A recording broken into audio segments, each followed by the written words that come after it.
चलो चलो मोर संगवारी सब दूर मिल कदम बढ़ाना है।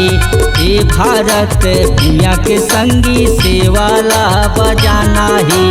चलो चलो मोर संगवारी सब दूर मिल कदम बढ़ाना है।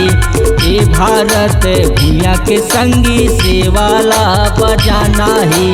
ए जीव के रहत तिरंगा, ये जीव के रहत तिरंगा झंडा लहराना है।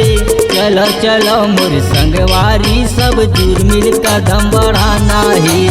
ये भारत दुनिया के संगी सेवाला बजाना है।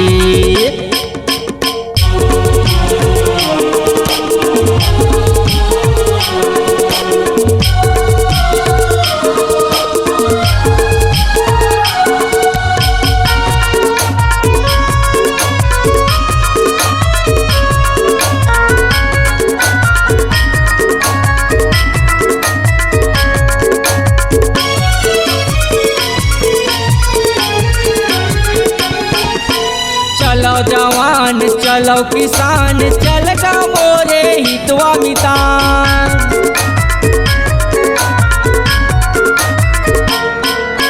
चलो जवान चलो किसान चल गा मोरे हितवा मितान। ए तन मन भारत माता के, ए तन मन भारत माता के चरण में अर्पण करना है।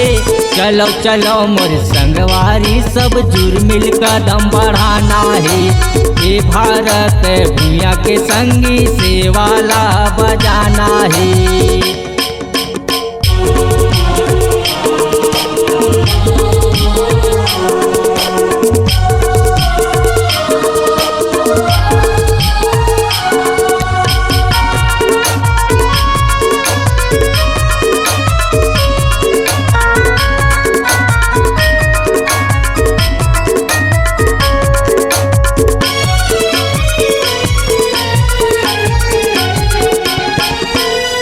भारत सबके महतारी बेटा बनकर वो रखवारी।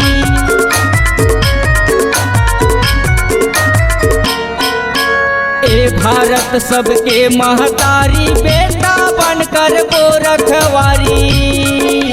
दूध पिए हन महतारी के, दूध पिए हन महतारी के कर्ज लो कर चुकाना है। चलो चलो मोर संगवारी सब दूर मिल कदम बढ़ाना है।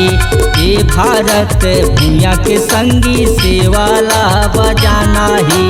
चलो चलो मोर संगवारी सब दूर मिल कदम बढ़ाना है। ये भारत दुनिया के संगी सेवाला बजाना है। ए जीव के रहत तिरंगा, ये जीव के रहत तिरंगा झंडा लहराना है। चलो चलो मोर संगवारी सब दूर मिल कदम बढ़ाना है। ये भारत दुनिया के संगी सेवाला बजाना है। ये भारत दुनिया के संगी सेवाला बजाना है। PLCG song digital recording studio Singhanpuri बाजार। संपर्क करें 7772941137 9755022876।